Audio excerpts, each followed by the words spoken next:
আজকে আমরা এই ভিডিওতে দশম শ্রেণীর ইতিহাস বিষয়ের সেকেন্ড ইউনিট টেস্টের একটি মডেল প্রশ্নপত্র বা নমুনা প্রশ্নপত্র নিয়ে আলোচনা করব।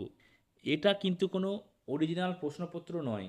এই টাইপের প্রশ্ন তোমাদের পরীক্ষায় আসবে। এটা একটা মডেল প্রশ্নপত্র। তোমরা এই প্রশ্নপত্র দেখে যেও, এখান থেকে তোমরা কিছু কমন পেয়ে যাবে। আর এই টাইপের তোমরা প্রশ্নগুলি কিন্তু পেয়ে যাবে। প্রথম প্রশ্ন, ভারতে ইস্ট ইন্ডিয়া কোম্পানির অবসান ঘটে। অপশন দেওয়া আছে।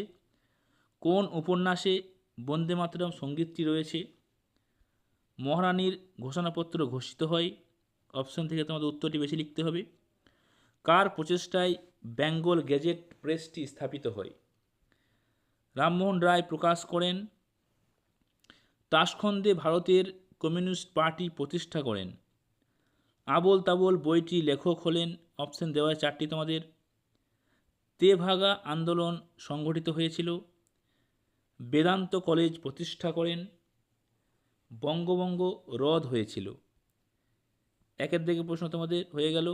বিভাগ খ, দুয়ের দিকে প্রশ্ন, ক স্তম্ভের সঙ্গে খ স্তম্ভ মেলাও। মঙ্গল পাণ্ডে, স্কুল বুক সোসাইটি, স্বরাজ্য দল। খ স্তম্ভে দেওয়া আছে চিত্তরঞ্জন দাস, ব্যারাকপুর সেনানিবাস, ডেভিড হেয়ার। তারপর তোমাদের প্রদত্ত ভারতবর্ষের রেখা মানচিত্রে নিম্নলিখিত স্থানগুলি চিহ্নিত করো ও নামকরণ করো। ভারতের পর্তুগিজরা যেখানে প্রথম ছাপাখানা প্রতিষ্ঠা করে।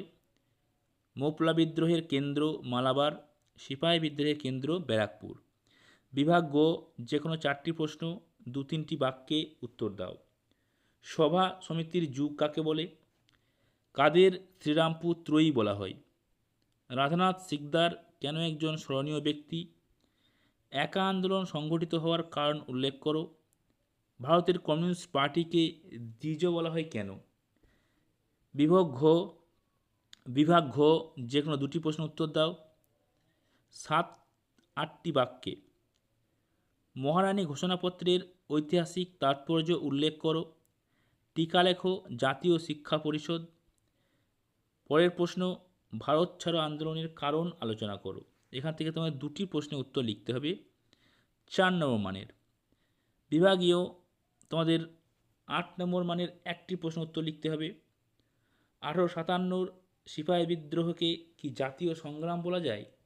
তোমার উত্তরের সপক্ষে যুক্তি দাও। দুয়ের প্রশ্ন, হিকির বেঙ্গল গেজেট কি? উইলিয়াম কেরি বাংলার মুদ্রণ শিল্পে বিখ্যাত কেন?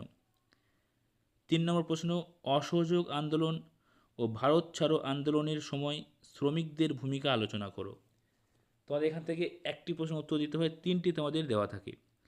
তো এই ছিল বন্ধুরা তোমাদের ক্লাস 10-এর ইতিহাস বিষয়ে একটি মডেল প্রশ্নপত্র। তোমাদের কিন্তু এটা আসল প্রশ্নপত্র নয়। এই রকমের একটা প্রশ্নপত্র তোমরা পরীক্ষায় হাতে পাবে। ভিডিওটি অবশ্যই তোমরা লাইক শেয়ার করে দিও, চ্যানেলটি সাবস্ক্রাইব করে দিও। ভিডিওটি প্রথম থেকে শেষ অবধি দেখার জন্য তোমাদের সকলকে অসংখ্য ধন্যবাদ।